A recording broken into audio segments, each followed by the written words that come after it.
What's up, guys? Today I'm here at J&B Body Works to talk about the 8 dead giveaways that your car has been repainted. Now, most of us have that fear when we buy a new car or a used car. Hey man, has this car been repainted or not? And if you don't necessarily have a paint depth gauge on you, how do you know if it's been repainted? So we're gonna go over all those steps, and we have a perfect example of one that's been absolutely destroyed. So that and a lot more coming up on this episode of Drive and Protect. All the way in. So they, touch everything else. You can hear it.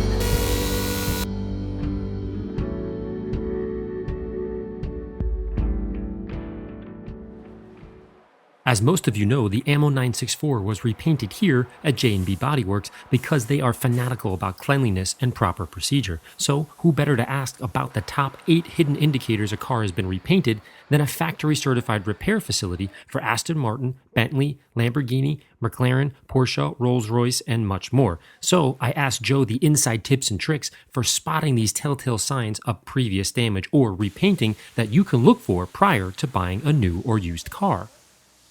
Please keep in mind as the viewer, these spots are extremely challenging to capture on film as they are super subtle, so I added in a few pictures from other cars and other paint jobs to help clarify the issue we're discussing at the time. With that, indicator number 1 is dirt spots.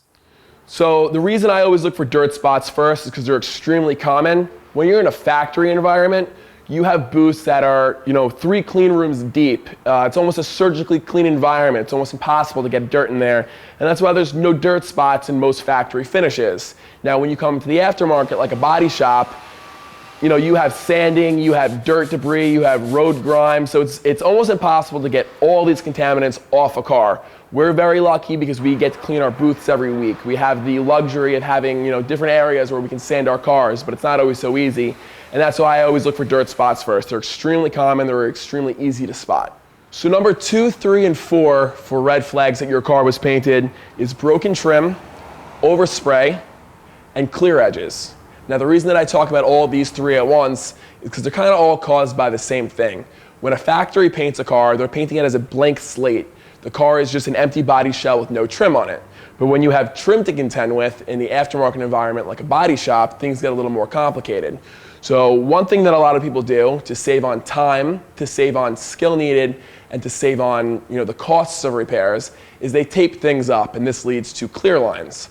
I used to buy and sell used cars, and there was a trick, you see this a lot at used car lots, is people run their finger up and down on the edges of panels. You can feel for a little bit of roughness, and what this roughness is the lack of fully encapsulated clear. If there was clear all the way to that edge, it would be nice and smooth, but since there's not, there's a gritty sandpaper feel to it. And if you look right in here, you can kind of see a faded white area. You can see that they had put some masking tape right over here and cleared right over that. Now, the other issue with that is overspray. So when they were taping it, they didn't tape exactly over here, and you can see on pieces of trim like this, it's a little bit shiny. That's the clear in the area that they didn't mask. So whenever you're looking at a car, I always open doors, I always look on trim, I always look on corners, kind of like a detective looking for these things. The next great example, which kind of leads to this, is when a shop does do disassembly and they don't do it right, is you get broken trim. A great example is right here. This molding for this quarter glass, wasn't put in properly. If you look over here, the shop was a little rough, and you can see they actually ripped up the edge of the door trim. So number 5 is my favorite, and it's solvent pop. And the reason it's my favorite is because when you see solvent pop on a car, 100%, beyond a reasonable doubt, this car was definitely painted. Now, what is solvent pop? In all modern primers, base coats, and clear coats, there's always solvent. Now, solvent contains solvent vapors, which need to leave the paint. Now, whether they leave the paint before it's cured or after it's cured, it's gonna have to leave. If you use a hardener that's too fast, or if you're painting in an environment that's too hot, you'll have a top layer of clear harden and skim over. Now, the only way at this point that the solvent vapors can leave is by violently popping out through the bottom, and this manifests itself in solvent pop. You can see it on the top here, and it looks like little pimples or blisters that burst its way through the bottom coat. And that's an 100% guaranteed indication that your car was painted. Okay, at this point in the film, I asked Joe off camera if he could explain a little bit more about what it means to have the clear harden over, and if it was more prevalent in areas like the Northeast, Connecticut, New York, that kind of thing, versus California. Because to me, it seems like a bit of a cat and mouse game between the body shops and the environment, meaning the temperature and humidity. How do you regulate that, and is it more difficult in certain areas? So I asked him to explain a little bit more about that. The thing that causes this clear to skim over at the top is either heat or chemical additives like hardener. Now we add hardener to our paint in times where, you know, maybe the outside temperatures are a little bit lower. You're going to use a slower hardener in times where maybe it's a little hotter outside. So somewhere like California, where you don't get as much flux in temperature, they're going to use the same materials pretty consistently over the year. But where we're in environments like New York or on the East Coast, where humidity and temperature fluctuates a lot, you're going to have to be constantly adjusting the mixture of your paint. And because of this, if you're not on top of this mixture all the time, you could end up with an inconsistent drying of your clear coat, and that's what causes the pop. Number 6 is sand scratches. Now we need sand scratches in paint to make the paint stick to the car. We want them deep enough where the paint has adhesion and can grab into those grooves, but we don't want them so deep that you can see those grooves afterwards. Now here's a great example. This guy probably used 400 grit sandpaper and didn't step it out with 600 and 800. Now whenever I'm looking at a used car, I want the car to be as clean as it possibly can and the lighting conditions to be as bright as possible. And the reason for this is I want to use the light and the reflections off the light to see the top coat of the clear. Now when I'm looking at the top coat of the clear and I'm rocking my head back and forth at the reflection, these sand scratches, they start to reveal themselves. It's another clear-cut indicator that this car was painted. Now number 7 is fish eyes. It's very important when you see fish eyes to start taking a deeper look because you know that there's a whole drove of other problems lurking underneath the surface of this paint. Everyone's heard of a fish eye, knows what a fish eye is, but what exactly causes them.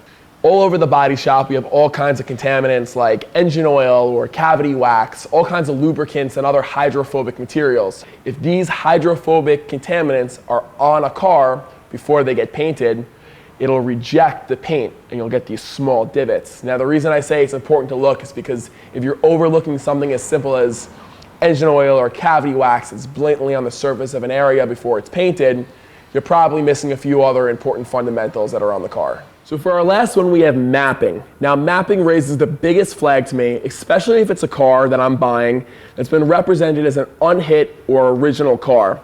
Now the reason for that is because mapping indicates body filler. This means that a car was damaged extensively to the point where they couldn't just reshape or pull out the damage that was there. They needed to fill this area in. Now mapping occurs when you have body filler and you don't feather out the edges properly, or you use so much body filler that the paint starts to sink in. And they call it mapping because the outer edges kind of resemble the continents on a map. So now the difference between mapping and all these other indicators that I pointed out is because they only really indicate painting. Maybe something cosmetic happened, like, you know, a key scratch or maybe a small scuff. But when I see body filler, that indicates more likely than not impact to the point of a panel being deformed. Now, not only does this raise a red flag because of the imperfections in the paint, but this means that I have to start taking a way deeper look. Maybe there's structure that's been damaged, maybe suspension's misaligned. You know, this indicates a much more substantial impact and raises a lot more eyebrows. The takeaway is to love everyone, but to trust no one. Whether the car is brand new or decades used, keep these 8 indicators in mind as you inspect the paint to uncover any inconsistencies or raise any questions before you sign on the dotted line. Likewise, if your gut is doing somersaults and telling you something is just not right here, borrowing a paint depth gauge might be a good next step as well. Either way, be informed so you can renegotiate or simply walk away. Well, guys, the bottom line is this: whether you're buying a new car or a used car, if you go through steps 1 through 8, you'll have a better idea of what's really going on with the paint and less likely to get ripped off. So if you have any questions, shoot me an email at larry@ammonyc.com. As always, thanks to Joe at J&B Bodyworks, and I'll see you guys next time.